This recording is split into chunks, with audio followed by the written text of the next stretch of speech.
The new year has begun, and we started it off right with a frosty cold dip in a lake just down the road, a couple miles from my house. We actually have a creek through the backwoods uh, outside, just off our property.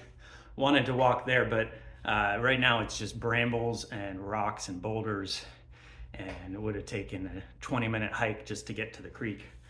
Uh, with lots of scratches on the arms and stuff like that, real bushwhacking stuff. So we went to the lake, took a dip.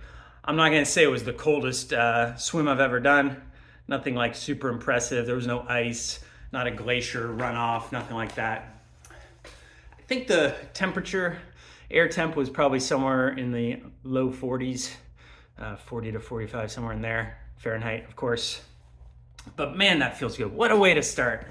What a way to start the new year. We've been doing that as a family tradition, my wife and her brother and I, for several years. I think 6 or 7 years. I think I might have missed the first one. But it is a frosty, enlivening, refreshing, just joyful way to start the new year. So we ran off the end of the dock, jumped in. I did a cannonball splash. I actually like to feel the cold first, so I splashed some water on my face and my hair, and helps me kind of like get into the mode. But my wife thinks I'm crazy. I think she said, "You're the only person I know who likes to get in cold water very slowly," because I think a lot of people just want to get it over with. So just splash in, get cold, get out. And that's interesting because that's very telling about me. That's something about me, not just with cold water, but took me a long time to kind of see this about myself, and maybe it's still continuing to be self-discovery. But I'm someone who does take a lot of risks, but I take these risks in this very slow, methodical, measured way. And if I'm in a situation where it's like just jump into something super risky, I get lots of fear and I clam up and I close down, and it's like, so that is not my style. Interesting, uh, you know, don't know why that is. That's just me. That's how I've been probably my whole life. So that's how I did it. I jumped in the water, felt good. Now, I think the perfect thing for a complement to cold plunges is Vipassana meditation. So for you Vipassana meditators out there, you'll know, especially Goenka style, feeling the sensations on the body, such an amazing opportunity to kind of meditate on bodily sensations because, and I've done this in colder water as well. I did a swim where I timed it for 10 minutes because I just wanted to make sure I didn't stay in too long. Swimming in a mountain lake where there was actually a glacier right next to the lake, so it was glacial runoff, right around freezing temp.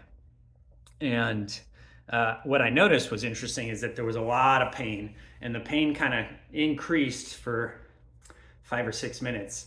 It kind of kept going. It was just like stinging and pain. And after, there was this hump where all of a sudden everything just kind of went numb and it didn't hurt anymore.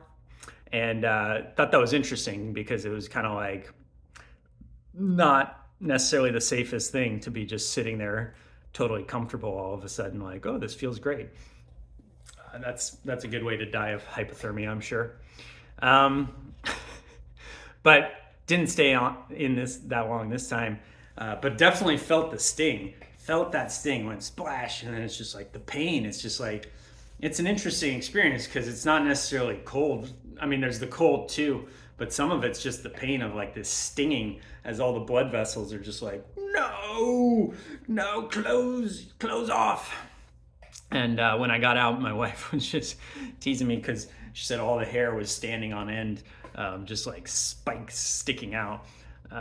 Like my body's just went like insulation mode, polar bear. Put the fur on. I'm not a very hairy dude to begin with, so every little, and not a lot of fat on me either, so not anything that helps insulate my body was trying to make it happen. But yeah, as you feel the sensations, like the pain, the sting, and that's the whole thing about meditation, is just like noticing, like, it's just sensation. It's just a different experience. Like it could be a pleasant, it could be unpleasant. It's just a different experience. There's nothing like good or bad. I don't own these sensations. I don't even, there isn't really a me that gets to be like having this sensation. Like that's kind of the feeling, is like, oh, I'm the one in pain, but where's the me that's having this pain? It's just a pain that's happening.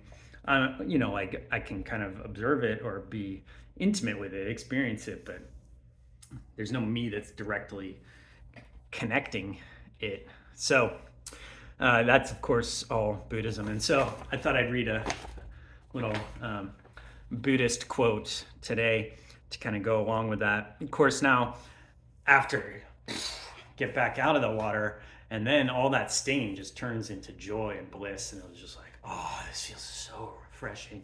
And I wasn't cold at all, just standing there just feeling refreshed and alive, and everything feels invigorated, and really just made my entire day feel amazing. In fact, it spilled over to this morning, because you know what, just listening to me talk, I feel enthusiastic, had a great workout.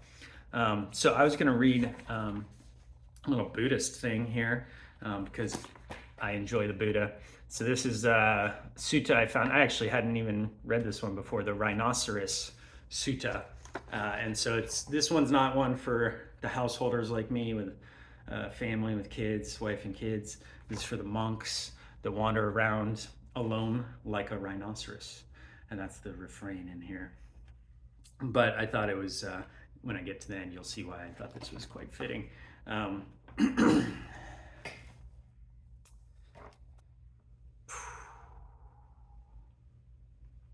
Because sensual pleasures, elegant, honeyed, and charming, bewitch the mind with their manifold forms, seeing this drawback in sensual strings, wander alone like a rhinoceros.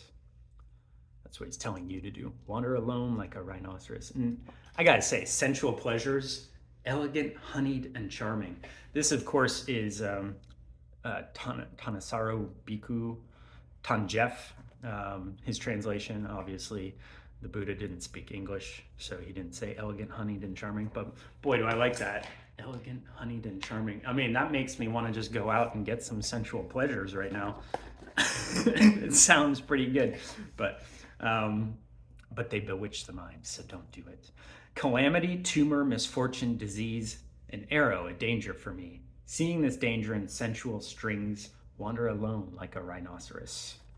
Cold and heat, hunger and thirst, wind and sun, horseflies and snakes, enduring all these without exception, wander alone like a rhinoceros. And what a great metaphor, especially the rhinoceros with the thick skin.